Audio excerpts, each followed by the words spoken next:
Israel ने भारत को कई मिसाइलें भेजी हैं। इजराइल की ये मिसाइलें बेहद ही खतरनाक हैं।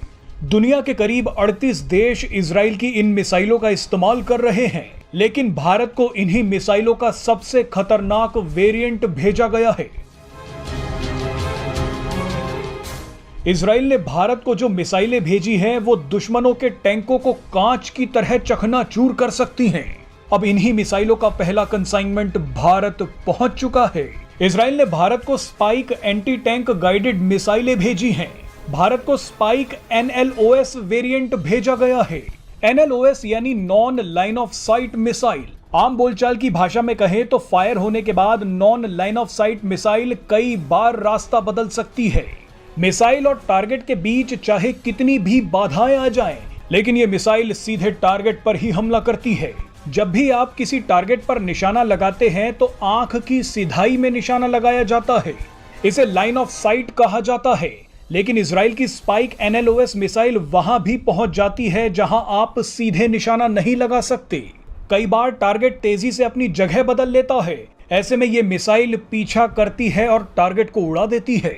स्पाइक NLOS मिसाइल 30 किलोमीटर की दूरी तक अपने लक्ष्य पर हमला कर सकती है। अब इजराइल की इसी मिसाइल की पहली खेप भारतीय वायुसेना को दे दी गई है।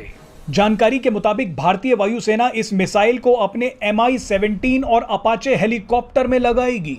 भारत के पास ये मिसाइलें आते ही अब चीन और पाकिस्तान जैसे दुश्मन देशों के टैंकों को आसानी से निशाना बनाया जा सकता है। बताया जाता है कि दुनिया की कई बड़ी जंगों में जिन देशों के पास इजराइल की ये मिसाइलें थी, उन देशों को जंग में टैक्टिकल एडवांटेज मिला। बहरहाल बताया जा रहा है कि भारत ने फिलहाल स्पाइक NLOS मिसाइलों की सीमित संख्या ही ऑर्डर की है। भविष्य में मेक इन इंडिया के तहत इन मिसाइलों को बड़ी संख्या में लेने पर विचार किया जाएगा। मेक इन इंडिया के तहत ये इजरायली मिसाइलें भारत में बनाई जा सकती हैं और इनकी टेक्नोलॉजी ट्रांसफर पर भी विचार हो सकता है। शुरुआत में भारत इजराइल की ये मिसाइलें नहीं खरीद रहा था, क्योंकि भारत खुद ही खतरनाक एंटी टैंक गाइडेड मिसाइलें बनाने में लगा हुआ है।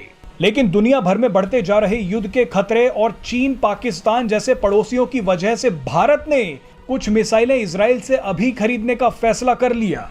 इजराइल से ये मिसाइलें बैकअप के तौर पर ली गई हैं, लेकिन भारत अपनी एंटी टैंक गाइडेड मिसाइलों पर काम जारी रखेगा। भारत के लिए एंटी टैंक गाइडेड मिसाइलें बेहद जरूरी हैं। चीन ने भारत की सीमा पर सैकड़ों टैंक तैनात कर रखे हैं। अगर कभी भी जंग की नौबत आई तो सबसे पहले टैंक ही हमला करते हैं। ऐसे में भारत के पास एंटी टैंक गाइडेड मिसाइल होनी ही चाहिए।